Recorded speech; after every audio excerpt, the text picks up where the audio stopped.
Il soffio magico. I mini cuccioli con il maestro Giovanni vanno a trovare i loro amici dino cuccioli. Entrano nella valle e correndo viene loro incontro Smilla. «Vi stavamo aspettando!» dice la piccola Smilodonte, la tigre con i denti a sciabola. «Oggi attraverseremo la Valle del Mistero per raggiungere l'altopiano dei rumori misteriosi». «Che bello!» risponde con entusiasmo Gelsomina. «Ma non sarà pericoloso?» si intromette Cilindro. «Certo!» gli risponde Gelsomina. «È proprio per questo che sarà bellissimo!» Nonostante i timori del coniglietto, il lupo si avvia verso la Valle del Mistero.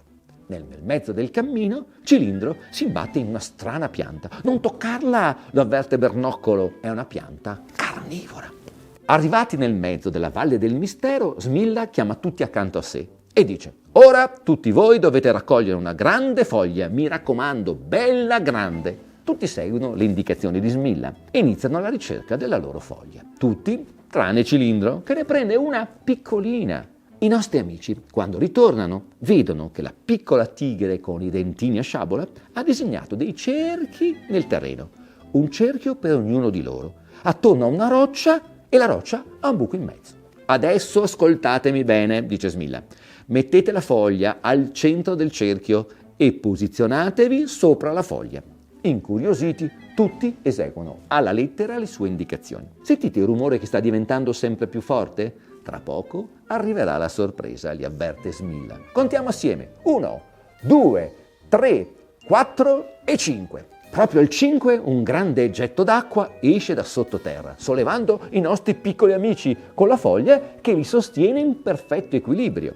È davvero divertentissimo. Dentino fa le capriole. Bernoccolo saltella come fosse un ranocchio. Aspettate, ma come mai Cilindro è ancora a terra? Forse la sua foglia è troppo piccola. Il coniglietto ha un'idea. La solleva e viene colpito da un getto d'acqua fortissimo che lo fa volare in alto. Senza l'aiuto della foglia gigante è davvero difficile mantenere l'equilibrio. Attenti, attenti, tra poco il getto smetterà, li avverte Smilla. Quindi prepariamoci per l'atterraggio.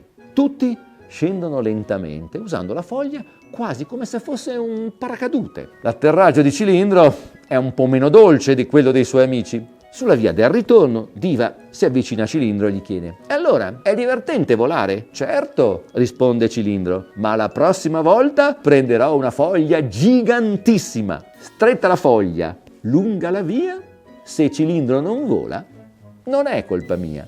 Arrivederci, piccoli amici. Tornate presto e siate felici.